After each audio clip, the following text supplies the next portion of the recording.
आज DC news India की team मौजूद है वार्ड क्रमांक 25 की विजेता उम्मीदवार निशा परुलेकर जी के पास। निशा परुलेकर जी से खास बातचीत करनी। निशा परुलेकर जी, सबसे पहले आपका डीसी न्यूज़ इंडिया पर बहुत बहुत स्वागत है। और थैंक यू। निशा परुलेकर जी, मुझे बताइए, वार्ड नंबर 25 से आप जीती हैं, नतीजे भी आ चुके हैं, मेयर और उपमेयर भी सुनिश्चित हो चुके हैं कि कौन होगा, तो आप लोग के आने वाले 5 साल के लिए क्या स्ट्रैटेजी है, क्या है, मतलब आपका रूट मैप क्या है, कैसे आप इस वार्ड का और मुंबई का विकास करने वाले? वार्ड के कोई प्रलंबित प्रश्न है जो 13 साल यहाँ पर एक मतलब पिछली सरकार में नहीं छूटे हैं।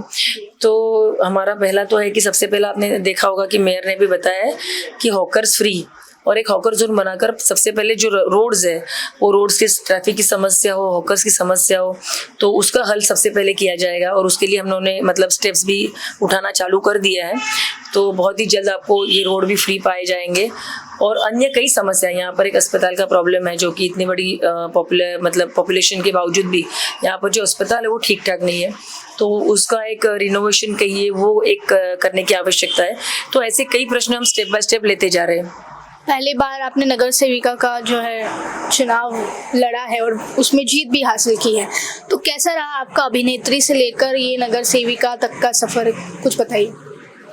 बहुत अच्छा रहा। जो हम लोग रियल लाइफ जीते थे वो अभी रियल लाइफ में आ गया है, क्योंकि कई मेरी अगर फिल्में भी आपने देखी होगी तो बहुत सारी फिल्में मेरी सोशल एक्टिविटीज़ पे भी थी, सोशल बायोपिक्स थे, जो कि वसंत राव नाइक साहब के आप कहते हो या डॉक्टर बाबा साहेब अम्बेडकर, जो कि ये सोशल इसमें बहुत एक्टिव थे। और ऐसे लोगों पे जो बायोपिक करने के बाद में एक सोशल एक्टिविटी अपने आप में भी एक उभर के आती है, और जो रील में किया है वो अब रियल में कर रही हूँ। आपने बात की रील और रियल की, तो रियल लाइफ में तो हैप्पी एंडिंग होती है, रियल लाइफ में आने वाले 5 साल के बाद इस वार्ड के लोगों को हैप्पी एंडिंग देखने मिलेगी?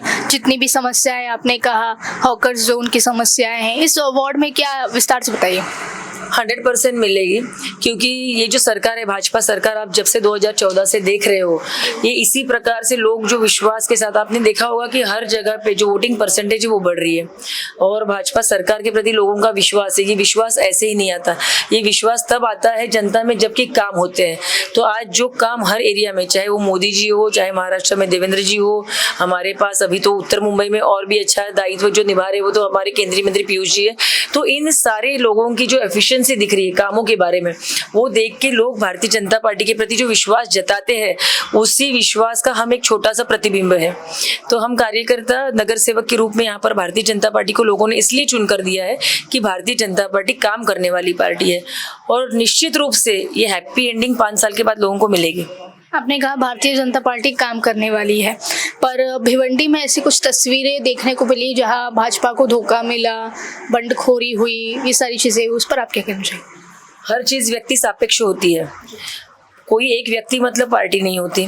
या मतलब अगर आप ये कहते हो कि मतलब किसी एक व्यक्ति ने, अगर हजारों कार्यकर्ता, लाखों कार्यकर्ता एक पक्ष में जुड़ते हैं, हर जगह पे अगर एक ऑफिस भी आप देखते हो, कॉर्पोरेट सेक्टर भी देखते हो, वहाँ पे भी अगर 1000 लोग काम कर रहे हैं, इतना बड़ा अगर कॉर्पोरेट सेक्टर है, तो उस कॉर्पोरेट सेक्टर में काम करने वाले 1000 लोगों की मानसिकता एक नहीं होती। कोई अच्छे विचार करता है, कोई अपनी कंपनी को आगे बढ़ाना चाहता है, कोई अपना स्वार्थ खोजता है उसमें। तो ये ह्यूमन टेंडेंसी है, और ह्यूमन टेंडेंसी मतलब वो कॉर्पोरेट सेक्टर नहीं, ह्यूमन टेंडेंसी मतलब वो पार्टी नहीं। तो वो एक व्यक्ति थी जिसने बुरा काम किया, जिसने उसके स्वार्थ के लिए कुछ अलग स्टेप उठाई।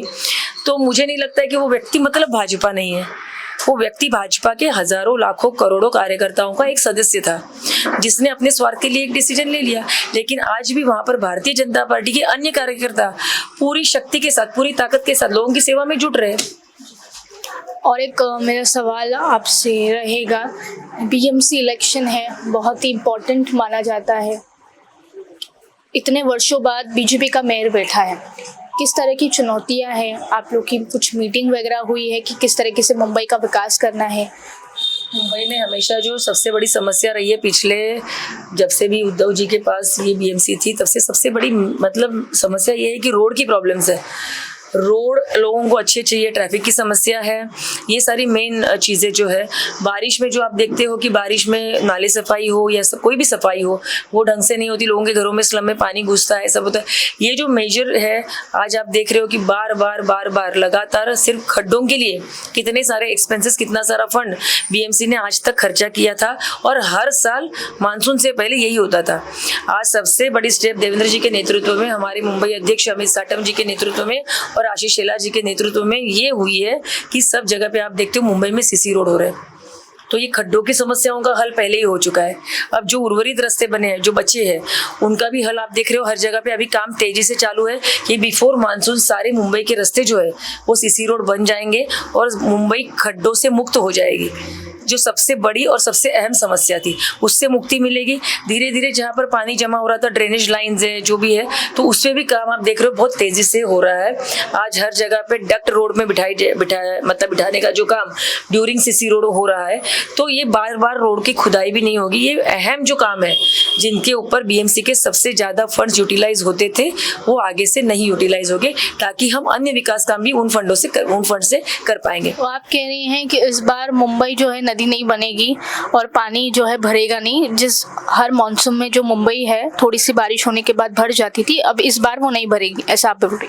इस बार 99% मैं तो यही कहूँगी कि नहीं भरेगी, लेकिन जादू की छड़ी नहीं है कि आज ही मेयर बैठा है, कुछ समय लगता है।